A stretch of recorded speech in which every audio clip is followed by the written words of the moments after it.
জুবিন গাৰ্গৰ মৃত্যুক লৈ ফেচবুক পেজ খুলি আৰক্ষীৰ জালত নগাঁৱৰ যুৱক নগাঁও আৰক্ষীয়ে গ্ৰেপ্তাৰ কৰিলে ইনজামুল হক নামৰ এজন যুৱকক এছকে আহমেদ নামৰ এটা পেজ খুলি চলাইছিল অপপ্ৰচাৰ ফেচবুকত ফলোৱাৰ্ছ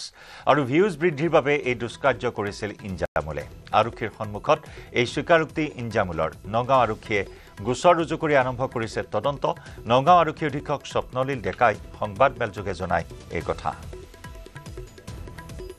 আহমেদ নামৰ এটা ফেচবুক পেজ আছিলে সেই পেজটো তাৰমানে কিছুমান অবজেকশ্যনেল কথা দিছে জুবিন গাৰ্গৰ মৃত্যুক লৈ পেলাই আৰু ভিডিঅ'টো বিকৃত কৰিছে আৰু তেওঁ তাতে নিজেও কিছুমান কমেণ্ট লিখি পেলাই এইটো চাৰ্কুলেট কৰিছিলে তেওঁ নিজৰ পেজত সেয়া অনুসন্ধান কৰি আমি ইজামুল হক বুলি এজন ব্যক্তি জুৰিয়া তেওঁক আমি আজি এৰেষ্ট কৰিছোঁ আৰু তেওঁক কোৰ্টত এতিয়া বৰ্তমান প্ৰডিউচ কৰা হৈছে আৰু তেওঁ স্বীকাৰো কৰিছে যে তেওঁ সেই ভিডিঅ'টো বিকৃত কৰি তাত ওপৰত কমেণ্ট লিখি যে কেনেকৈ তেখেতক হত্যা কৰা হ'ল এই লিখি পেলাই এইখিনি কথা লিখি পেলাই তেওঁ তাৰমানে চেষ্টা কৰিছিলে যাতে এটা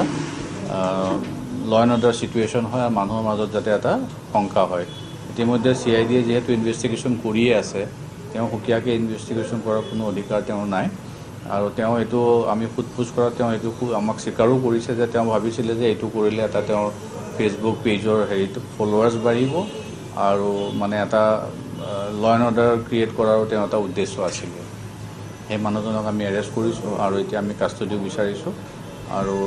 তেওঁৰ মোবাইল হেণ্ডছেটো চিজ কৰা হৈছে আৰু আপোনালোকৰ মাধ্যমৰ যোগেদি মই সকলো নগাঁওবাসী ৰাইজক অনুৰোধ কৰিম